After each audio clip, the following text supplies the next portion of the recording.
बहुत समय पहले सूरजपुर नाम का एक बड़ा नगर था।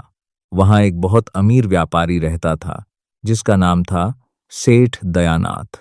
उसके पास सोना, चांदी, नौकर, चाकर, बड़े बड़े खेत और ऊंची हवेली थी। लेकिन इतनी दौलत होने के बाद भी उसके दिल में दया नहीं थी। वह गरीबों को तुच्छ समझता, मजदूरों को अपमानित करता और हमेशा कहता, दुनिया में वही बड़ा है जिसके पास पैसा है। नगर के लोग उससे डरते थे, मगर दिल से कोई उसका सम्मान नहीं करता था। उसी नगर के बाहर एक टूटी झोपड़ी में मोहन नाम का 14 साल का अनाथ बालक रहता था। उसके माता पिता का देहांत बचपन में हो गया था। मोहन दिन भर मेहनत करता, लकड़ियां काटता, पानी भरता और जो कमाता उससे 2 वक्त की रोटी खाता। गरीब होने के बावजूद उसके चेहरे पर सच्चाई थी। वह हमेशा कहता, भगवान देर करते हैं, अंधेर नहीं।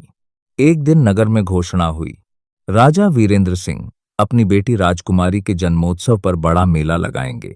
जो सबसे अच्छा काम करेगा उसे इनाम मिलेगा। पूरा नगर उत्साहित हो गया। सेठ दयानाथ ने सोचा, मैं इतना धन दान कर दूंगा कि सब मेरी वाहवाही करेंगे। दूसरी ओर मोहन ने सोचा, मेरे पास धन नहीं, पर मैं कोई अच्छा काम जरूर करूंगा। मेले के दिन पूरा नगर सजा हुआ था। ढोल नगाड़े बज रहे थे। राजा सिंहासन पर बैठे थे। सेठ दयानाथ सोने की थाली में हजारों स्वर्ण मुद्राएं लेकर पहुंचा। सब लोग बोले, वाह, कितना बड़ा दानी है। सेठ मुस्कुराया। फिर मोहन आया। उसके हाथ में सिर्फ एक छोटी पोटली थी। लोग हंसने लगे। अरे, ये भिखारी क्या लाया है? मोहन ने सिर झुकाकर कहा, महाराज, इसमें रोटी है। राजा हैरान हुए। रोटी? मोहन बोला, जी महाराज, रास्ते में मुझे एक बूढ़ी भूखी मां मिली। मैंने अपनी आधी रोटी उन्हें खिला दी, बाकी आधी आपके लिए लाया हूं, क्योंकि मेरे पास यही सबसे कीमती चीज थी। पूरा दरबार शांत हो गया। राजा की आंखें नम हो गईं। उन्होंने कहा, जहां दान दिखावे से हो वह छोटा है, जहां त्याग भूख से हो वह महान है। राजा ने उसी समय मोहन को विजेता घोषित कर दिया। पूरा नगर तालियों से गूंज उठा। सेठ दयानाथ का चेहरा उतर गया।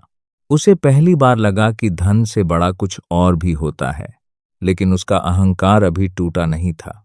उसने मन में कहा, यह सब नाटक है। कुछ दिनों बाद नगर में भयंकर तूफान आया। तेज बारिश, बिजली, हवाएं, सेठ की हवेली की दीवारें टूटने लगीं। नौकर भाग गए। खजाने के कमरे में पानी भर गया। सेठ चीखने लगा, बचाओ, कोई बचाओ। लेकिन जिसे उसने जीवन भर अपमानित किया था वह कोई नहीं आया।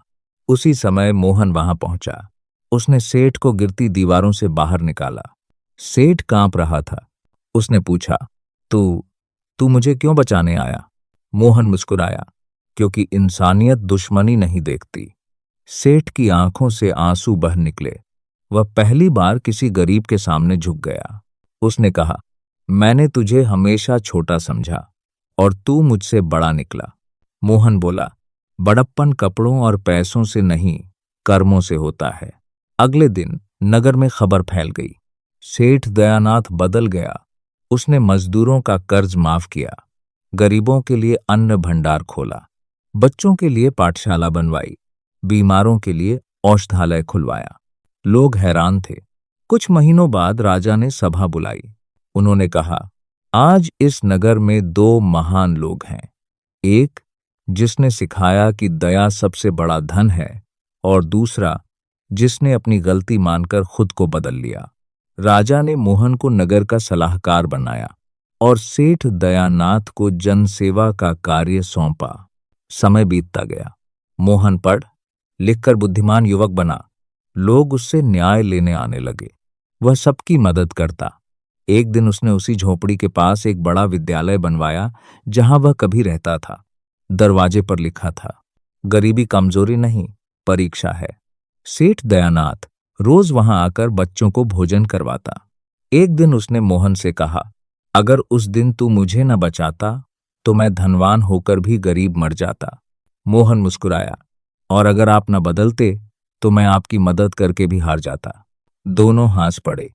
नगर के लोग कहते, जिस दिन एक गरीब बालक ने अमीर का घमंड तोड़ा, उसी दिन सूरजपुर सच में महान बना।